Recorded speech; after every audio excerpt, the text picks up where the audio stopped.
Welcome to African Tales HQ. There lived a peculiar woman named Nana. People whispered about her as the mad woman, but no one really knew her story. Nana walked the streets wearing a tattered red shawl, muttering to herself and clutching an old wooden box. Every child in the neighborhood was warned to stay far away from her. In a grand mansion across the city, there lived a powerful billionaire named Mr. Obo. He had everything a man could dream of: wealth, fame, and a vast empire. But there was one thing that made his heart sing more than his riches: his son, Toby. Toby was 7 years old, full of energy and laughter, with big, curious eyes that always seemed to ask questions. One bright morning, while Toby played in the garden with his favorite blue kite, a shadow passed over him. When he looked up, he saw Nana standing on the other side of the fence. Her wild hair framed her face like a crown, and her sharp eyes seemed to pierce through him. "Little boy," she called in a voice that sent shivers down Toby's spine. "Do you like stories?" Toby hesitated but nodded. He loved stories. "Come closer and I'll tell you a story like no other," Nana said. Her voice was soft, now almost kind. Toby stepped closer to the fence, curiosity getting the better of him. But that was the last time anyone saw him for a long time. When Toby's nanny came out to call him for lunch, the garden was empty. His blue kite lay abandoned on the grass, and the gate to the street was slightly ajar. Panic spread through the mansion like wildfire. Mr. Obo called the police, private investigators, and even a spiritual seer. Posters of Toby's smiling face were plastered all over the city. But days turned into weeks, and there was no sign of the boy. Meanwhile, Nana had taken Toby to an old abandoned house at the edge of the city. It was a crumbling place with broken windows and walls covered in vines. Inside, it smelled of damp earth and old wood. Toby was scared, but Nana wasn't cruel to him. She gave him food and told him stories. "Why did you take me?" Toby asked one evening as they sat by a tiny candlelight. Nana looked at him with her piercing eyes.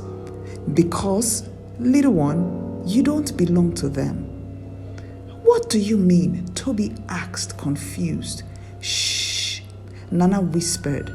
"The time isn't right for you to know, but soon you will understand everything."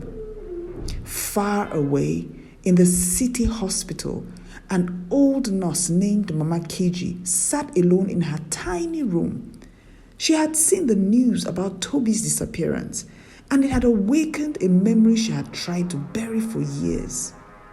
21 years ago, a woman had come to her in the dead of the night, clutching a tiny baby wrapped in a blue blanket. Her eyes were filled with desperation. "Please," the woman had begged, "help me switch this baby with another." Mama Keji had refused at first, but the woman's tears and promises of money had been too convincing. She had swapped the baby with another in the nursery that night, and since then, guilt had eaten away at her soul. Now, seeing Toby's face on the screen, Mama Keji knew she had to speak up. As Nana told Toby more stories, little pieces of truth began to slip through her words. She told him about a woman who had been betrayed, a baby stolen, and a vow to make things right. "You are not who you think you are," Nana said one night, her voice trembling with emotion. Toby didn't understand. "But my daddy is Mr. Obo," he said. "Is he?" Nana whispered, her eyes glistening. One day, while Nana was away gathering firewood, Toby found the old wooden box she always carried. Inside, he found a faded photograph of a young woman holding a baby. The baby wore the same blue blanket he had seen in a picture of himself as a newborn. Meanwhile, Mama Keji had confessed her secret to the police. The story spread like wildfire, and soon Mr. Obo was demanding answers. "Find that woman," he roared. The police began searching the city for Nana. They pieced together her movements, tracking her to the abandoned house. When Nana returned that evening and saw the panic in Toby's eyes as he held the photograph, she knew the end of her journey was near. "I did this for you," she said softly, tears streaming down her face.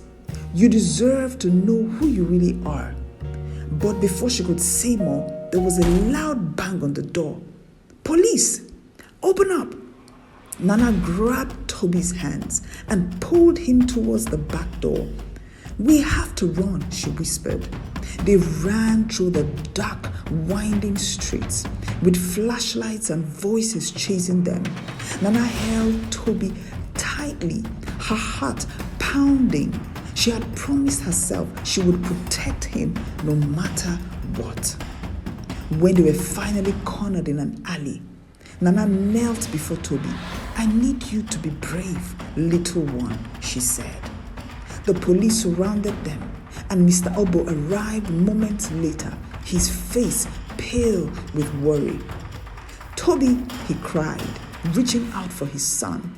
But Nana stood between them. "He is not your son," she shouted. Everyone froze. "What are you talking about?" Mr. Obo demanded. Nana took a deep breath. "Years ago, your real son was switched at birth. The boy you've raised isn't yours by blood."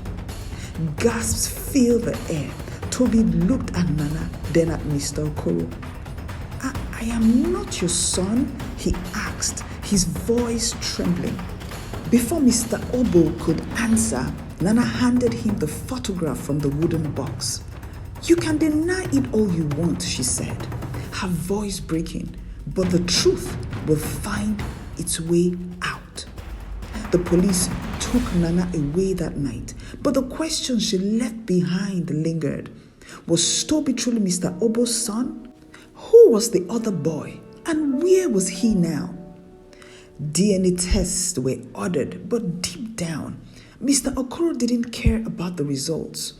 "You are my son," he told Toby, holding him close no matter what.